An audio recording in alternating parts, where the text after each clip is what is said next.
Hello, Sat Sri Akal, everyone. Hope everyone's enjoying their weekend, long weekend.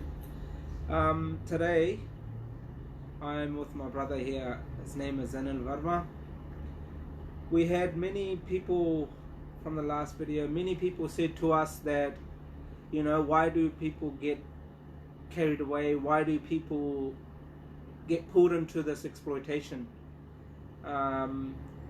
And it was quite hard for me to type it up and tell everyone. So this video we're going to be telling you guys everything from how it starts, where it's led to now, and the situation Anil is in at the moment. It's a very sad situation he's in at the moment. So I'll get my brother Anil to tell exactly from start how he got the job and what led him to what the situation he is in now. So Anil, can you please explain, when you came into New Zealand, you started working for this company. How did it all start? Hello everyone. I started working with GM Global Solutions. It was a contractor company from visionstream. When I was on my job search visa, I met this guy and I asked for the job. He said, yes, we have a job for you, but you have to prove how is it possible you can work with us or not. I said, okay, how can I prove? He said, you have to work for us. Okay, I was on job search visa. I was doing the night shifts in the field station. After finishing my night shift, I was working in the daytime with these guys. From June 2016, I started working with GMGS. And he said, you will get paid for this work. From June 2016 until September, when I got the contract, I was on job search visa. He said, you will be getting paid for the work you are doing with us. But in the end, he said, it was a volunteer job. You will not be able to get anything out of that. Then I said, okay, that's fine. In September, my visa was going to expire. I asked for the contract so that I can apply for my visa. He gave me a contract. I applied for my visa. My visa got approved. As soon my visa got approved, I showed the copy of my visa approval to my employer. Name is Shepherd Darova. He's from Zimbabwe. He said, yes, congratulations for your visa. We started working. At that time, we guys were working in North Shore. He said, at that time, I was staying in Papakura. He said, no, you have to move to North Shore. And I moved to North Shore. After that, the situation was getting worse. I was working like for 50 hours a week, 55 hours a week, but he was paying me basic. After some time, the situation get even worse. I was working and I was not even getting paid for the work I was working. Sometimes I was working like 20 hours a week, 15 hours a week, and he was paying me only the basic, not even the contractual rate. So the minimum wage? Minimum, yeah. I was paying you the minimum wage. Minimum wage. But your contract said how much? $20 an hour. $20 an hour. 40 hours a week. Okay, Anil, I just want to ask you one question. When he gave you the contract, he did promise you that he was going to give you 20 hours? Is that the reason why you signed that contract? Yep, because when I applied for my visa, we applied for at the basic wage rate. Yep. But the immigration said for the telecommunications, the technicians, the minimum is not allowed. You need to get for minimum $20. Then we agreed, okay, I will pay you $20 an hour. Okay. So he gave me the contract of $20 an hour. But he said, no, that contract was only for your visa. That contract is invalid now. If you want to work with me, I will only pay you basic. He said, if you will not pay, I will cancel your visa and you will be deported back to your home country. Nothing much I can do. I say, okay. So the game started. The exploitation game. Yeah.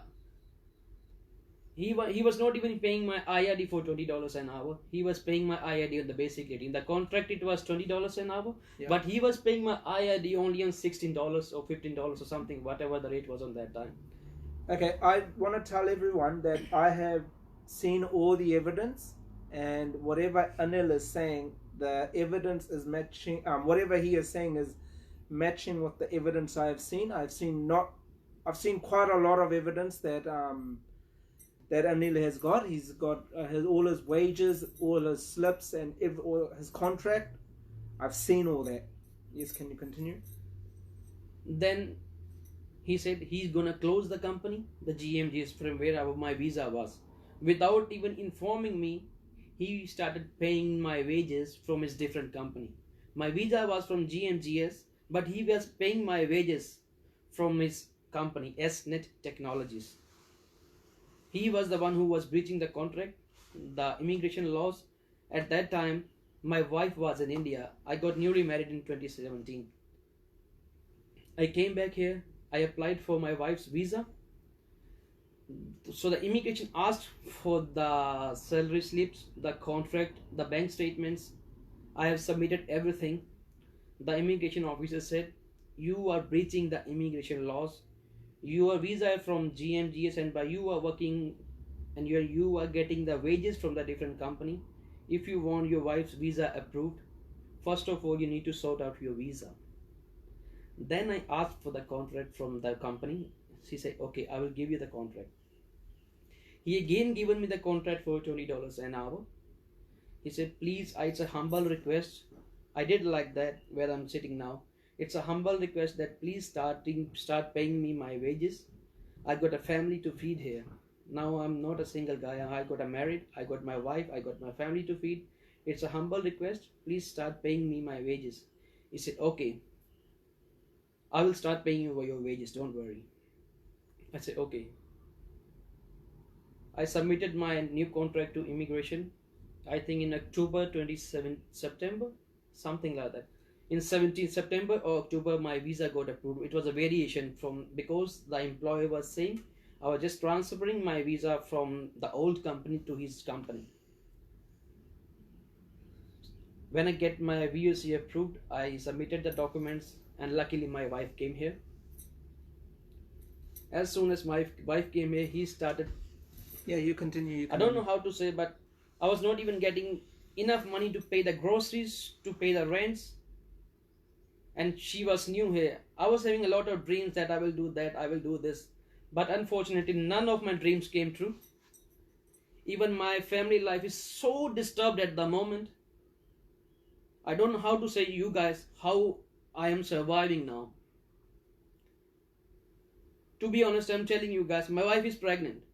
I don't even apply for I'm not able to apply the visa for my wife because I'm not having the money. I don't have the money to pay the rents. And that guy, I don't know how to say. I requested that guy, please, it's a request, please start paying me. Even I can show you the salary slips. It was just 7 hours, 10 hours in 2 weeks. You tell me how I will be able to survive with the 10 hours of the salary in 2 weeks. And how many hours did it say in the contract? 40 hours per week, sir. 40 hours per week on $20. $20. And your wage slips are only paying you $7 7 hours? 7 hours, 10 hours, 15 hours. To be honest, the situation was that I was about to get divorced. Because we guys don't even have the money to pay our expenses. Luckily, I got a very good landlord here with me. With seeing my situation, he said, "Don't worry, you don't need to pay any rent. When you get your things sorted out, then you can start paying the rent."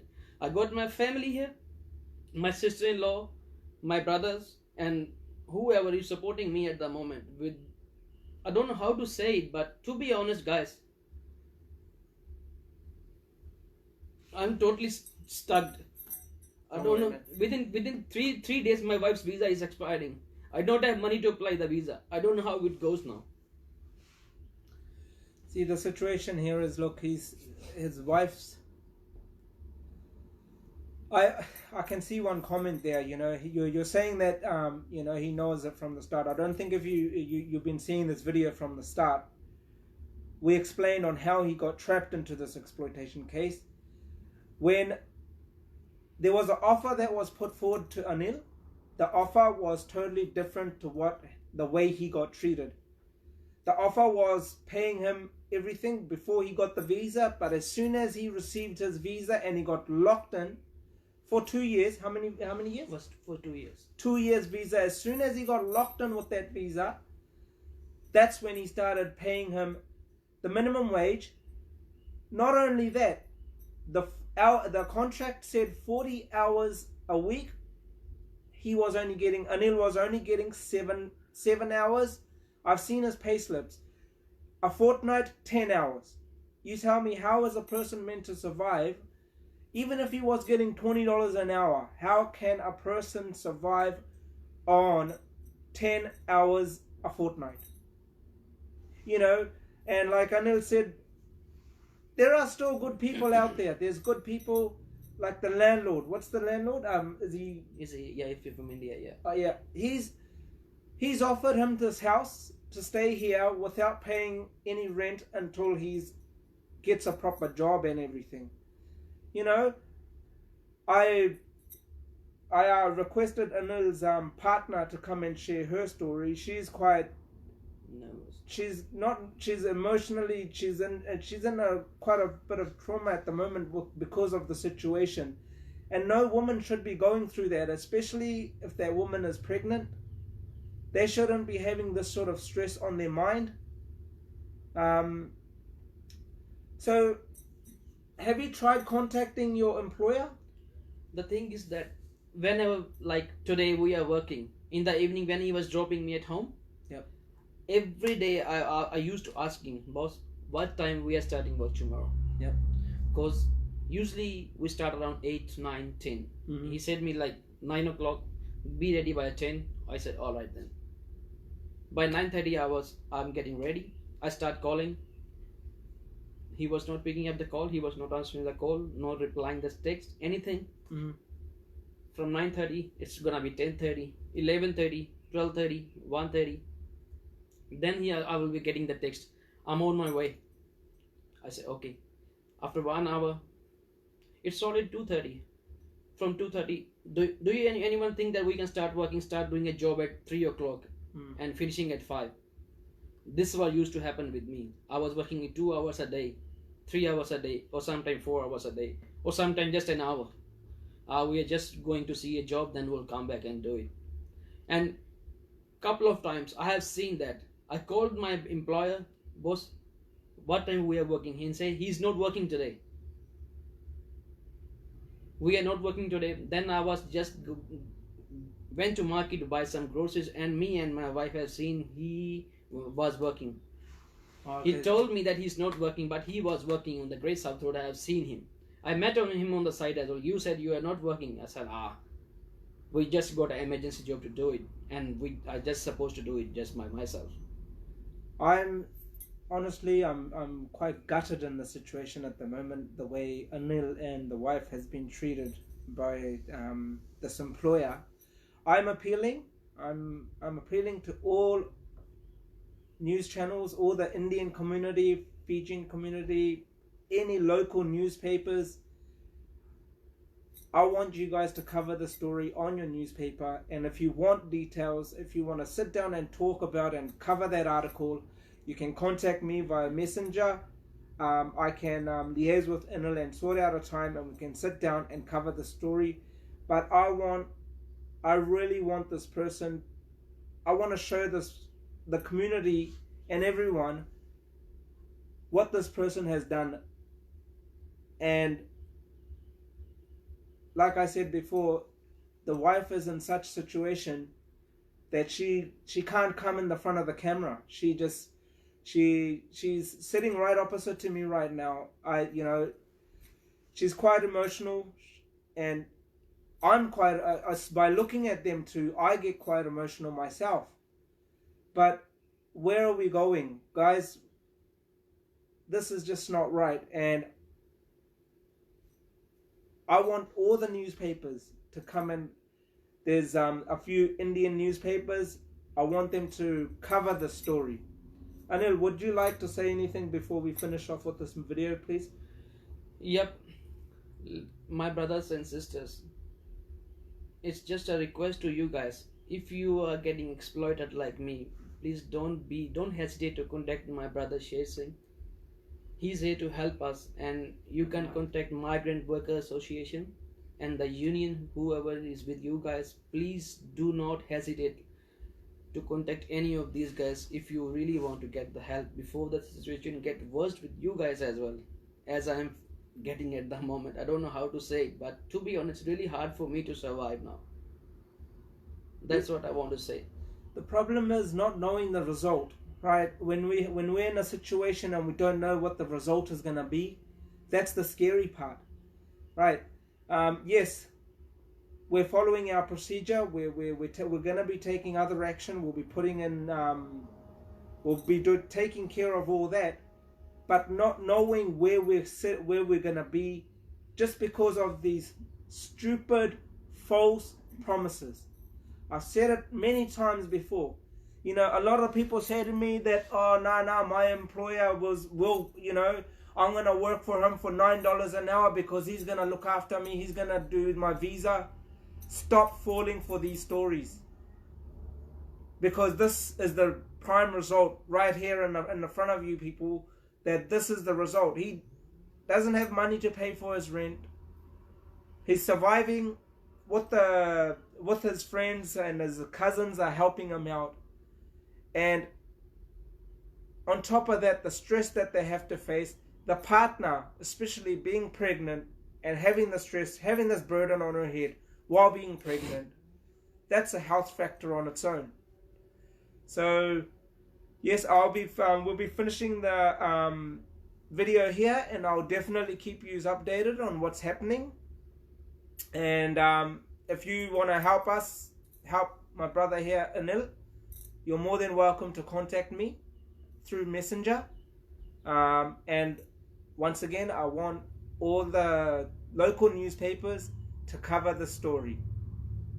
Thank you. Sat Shri Akal ji. Thank you so much, guys. Sat Shri Akal.